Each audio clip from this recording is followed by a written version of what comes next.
Today we're going to talk about Khabib Nurmagomedov, the Eagle, one of the greatest fighters in mixed martial arts history, and certainly in discussion for one of the greatest of all time. This man retired with a 29-0 record, 19 finishes, never lost a fight, never lost a round. This man was extremely dominant, but he did an interview and he said most of the time when he was fighting, he wasn't trying to hurt his opponents. Like he said, when I was fighting Michael Johnson, I understand he's not on my level and I give him advice. When I take his arm, I really can break his arm, but I don't do this. And I tell him, you have to tap. And he tapped and he's finished.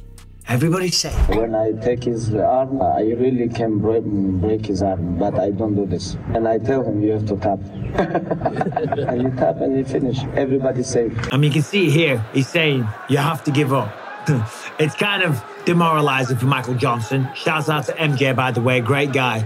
But he's saying, I will fight for the title. You know this. I deserve this.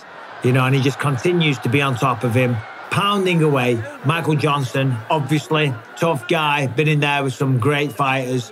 Wouldn't quit on the canvas. So what did Khabib do? He transitioned to a Kimura here. We see it, and he's wrenching that arm all the way back up there. And he said that he did that because he didn't want to hurt him. He understood that MJ was not on his level, and most of the time, that's what he's trying to do. He's just trying to win the fight.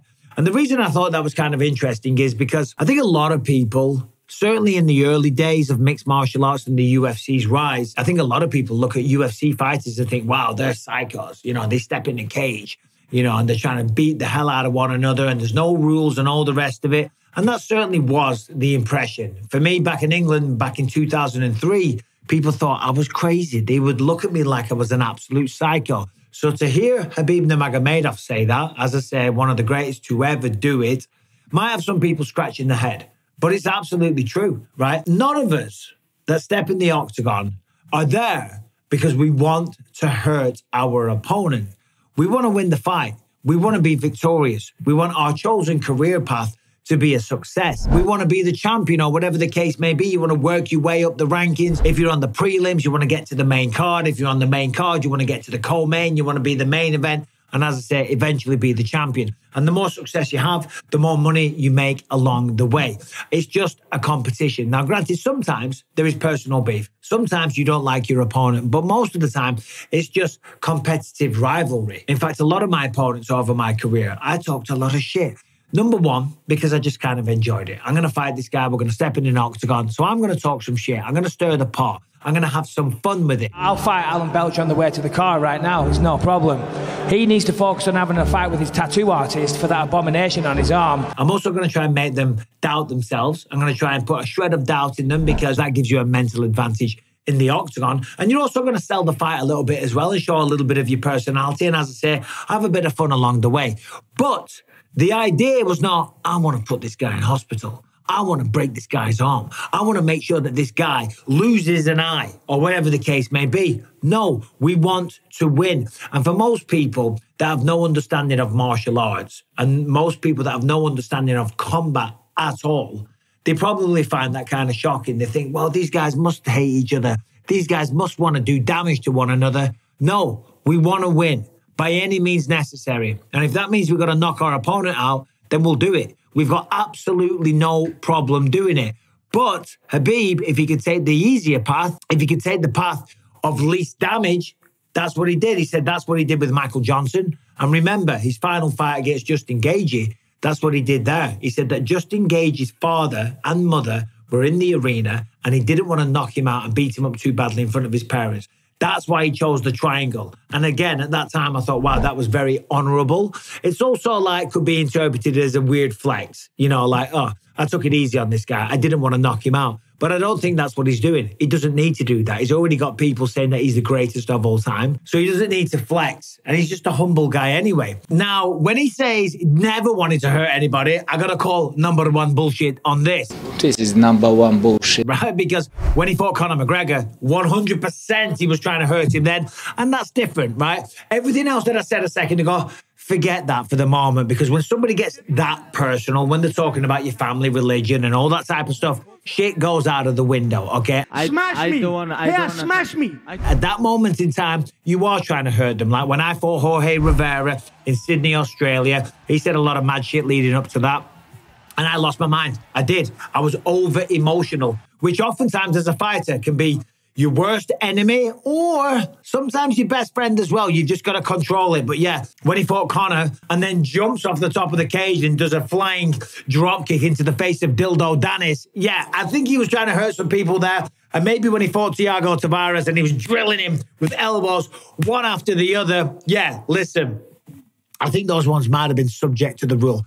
But most of the time he says that he wasn't trying to hurt people. And I understand that. But I just thought it was an interesting one because a lot of people do think still to this day, right, that mixed martial artists are crazy people. Granted, the tide has kind of turned a little bit because I remember in 2003 signing up to a gym. I signed up and I had to put my profession. So I put athlete and they said, what kind of athlete? And I said, I'm a fighter.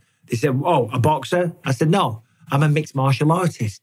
And they didn't know what that was either. So I had to break it down to the lowest common denominator and say, I'm a cage fighter. And they were like, whoa, look at this guy. This guy's a maniac. Let's just keep an eye on this dude. Now, fortunately, that perception has changed. That isn't what people think these days. And I just think that Khabib coming out and wording it so eloquently the way that he did. And yeah, sure, saying that Michael Johnson wasn't on his level. I mean, let's be honest, Michael Johnson is an incredible fighter.